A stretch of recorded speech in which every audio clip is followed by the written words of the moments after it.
In The Lost Secrets of Ancient America, Volume 1, we explored the rock wall and other megalithic structures across America that point to much older and compelling origins of the inhabitants of the North American continent. We also explored the connections to ancient Mesopotamian religious names, symbols, and artifacts found scattered across the United States.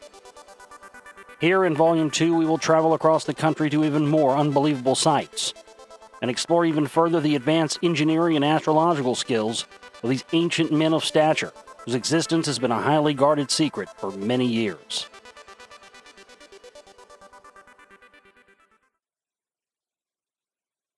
Shortly after the release of Lost Secrets Volume 1, it was announced that the History Channel would be filming an episode of its America Unearthed with Scott Wolter program in Rockwall, to be aired sometime in late 2013. It was announced that they would excavate and film a section of the wall for the program, and that it would be the end-all, be-all investigation into the rock wall. The best part? History Channel claimed it would do all of that in just 1 week.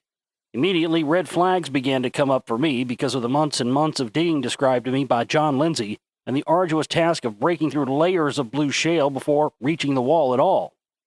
Somehow, the History Channel was going to have a way around all that, it seemed.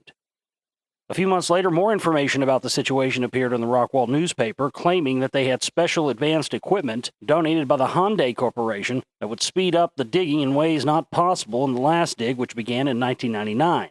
Sounds plausible, right? The problem is, however, as these pictures show, there doesn't seem to be anything advanced about this equipment. And several experts I showed these pictures to said absolutely this equipment existed in the late 1990s and even before. This is all made null and void, however, by the fact that they go on to admit in the article that the so-called dig being conducted by the History Channel is actually nothing of the sorts. They simply pulled the reburied soil off the previous 1999 dig site and claimed that this was some kind of new excavation. This makes the claim of advanced digging equipment even more ridiculous because no advanced equipment is even needed to remove the soil from the location where the long task of breaking through the blue shale has already been accomplished. When America Unearthed first aired in late 2012, viewers were asked to submit sites for the show to investigate in future episodes. I have been contacted by 2 different individuals, one of whom is the granddaughter of Dr. James Glenn of Rockwall, who we discussed in Volume 1. In both cases, the History Channel did not seem interested in their information about the Rockwall until after The Lost Secrets of Ancient America Volume 1 was released.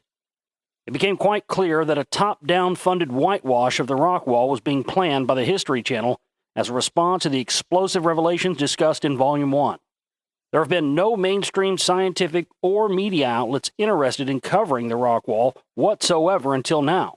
But within months of releasing the first film ever made about the rock wall, all of a sudden it warrants $1 million TV show? Host of America Unearthed, Scott Wolter, said in the Rockwall newspaper article that he had never heard of the wall till viewers made them aware of it. Yet the person given credit for getting the History Channel to Rockwall is not one of the 2 individuals who tried for months to get History Channel to look at their Rockwall info with no response. The credibility of the so-called investigations conducted by America Unearthed rides solely on the shoulders of its host, Scott Wolter. The opening of each episode of America Unearthed has Wolter claiming he is a forensic geologist to try and lend an air of credibility to the conclusions in which Mr. Wolter attempts to sell to the viewers. His credibility first came into question after researchers started to look closer into Wolter's supposed honorary master's degree from the University of Minnesota. This honorary degree, which Wolter claimed on his resume was obtained in 1987, does not exist in the record of the University of Minnesota. The reason it does not exist in their records is because the school has not issued any honorary degrees since 1956, making it impossible for Mr. Wolter to have obtained an honorary degree there in 1987. Wolter has since removed this degree from his resume and website, but it remains to be seen if the intro to America Unearthed will be altered as well.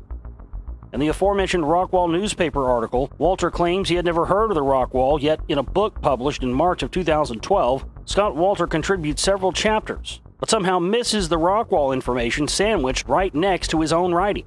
Did Wolter just miss this info because getting his work published isn't a big thing to him anymore? Maybe so.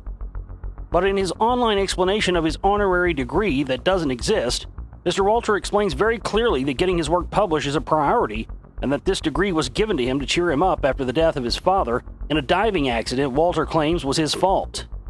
If Mr. Walter trusted the author of this book, Frank Joseph, so much as to not even bother to read the other material which would be included inside the book with his own, then it speaks volumes not only for Walter's lack of interest in the credibility of his own work, but also of his seeming uninterest in collaborating on this book with a well-known neo-Nazi and convicted child molester. That's right, ladies and gentlemen, Frank Joseph, aka Frank Collin, who was born Francis Joseph Cohen on November 3, 1944, formerly served as the leader of the National Socialist Party of America. In the late 1970s, while president of the NSPA, Frank Collin was arrested by Michigan police while having sex with a pair of 10-year-old boys. These revelations led to his dismissal from the neo-Nazi movement. A psychiatrist who interviewed Collin declared that he was consumed by hatred for his father. It was argued that Collin rejected his father by becoming a neo-Nazi and adopting and publicly espousing anti-Semitic beliefs. Collin was convicted of child molestation and sent to Pontiac Correctional Center in 1979, where he served only 3 years of a 7-year sentence. The History Channel seems to have no problem with Walter's association with Frank Joseph either. Yet we know they are quite aware of who he is, as their TV special, Nazi America, A Secret History, includes extensive footage of Frank Collin and his neo-Nazi exploits. Once you look into who owns the History Channel and its affiliated H2 network on which America Unearthed airs, the whole picture becomes crystal clear. History and H2 are a joint venture between the Hearst Corporation and the Disney ABC Television Group division of the Walt Disney Company. As we discussed in Volume 1, many groups have a vested interest in these topics for a variety of reasons, including the Freemasons, neo-Nazis, and white supremacist groups. The Hearst Corporation, one of the biggest media conglomerates in the world, worth an estimated $9 billion US, is steeped in Freemasonic heritage going back to the founding of Hearst Publishing by William Randolph Hearst, and continuing today with the current chairman, William Randolph Hearst III. Its major interests include 15 daily and 36 weekly newspapers and more than 300 magazines worldwide, including Harper's Bazaar, Cosmopolitan, Esquire, Elle, The Oprah magazine, 29 television stations through Hearst Television Incorporated, which reach a combined 18% of U.S. viewers. Ownership in leading cable networks, including the A&E networks and ESPN. William Randolph Hearst upset the left wing in America by being a pro-Nazi in the 1930s and a staunch anti-communist in the 1940s. One of the favorite tactics employed by the History Channel is sensationalism, using well-produced commercials and keyword taglines to rope viewers into watching programs with little to no educational or historical value in order to sell big-ticket advertising. This is a technique known as yellow journalism, and it was invented by, you guessed it, William Randolph Hearst and Hearst Publishing. Let's look at how yellow journalism is defined and see if it fits into what we see from the History Channel. Yellow journalism, or the yellow press, is a type of journalism that presents little or no legitimate, well-researched news and instead uses eye-catching headlines to sell more newspapers. Techniques may include exaggerations of news events, scandal-mongering, or sensationalism. By extension, the term yellow journalism is used today as a pejorative to decry any journalism that treats news in an unprofessional or unethical fashion. Frank Luther Mott defines yellow journalism in terms of 5 characteristics: scare headlines in huge print, often of minor news, lavish use of pictures or imaginary drawings, use of faked interviews, misleading headlines, pseudo-science, and a parade of false learning from so-called experts.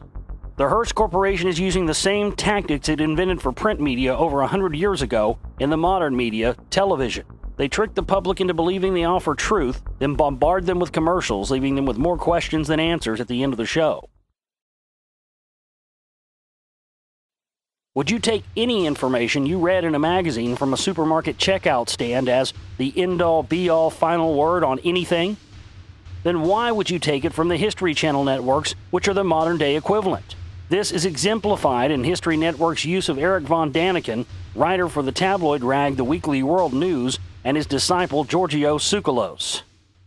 As I stated earlier, History Networks are also co-owned by the Walt Disney Corporation, a company with Freemasonic connections and alleged Nazi ties. Disney has shown its Freemasonic cards many times, from their 33rd Degree Club to their National Treasure Disinfo films.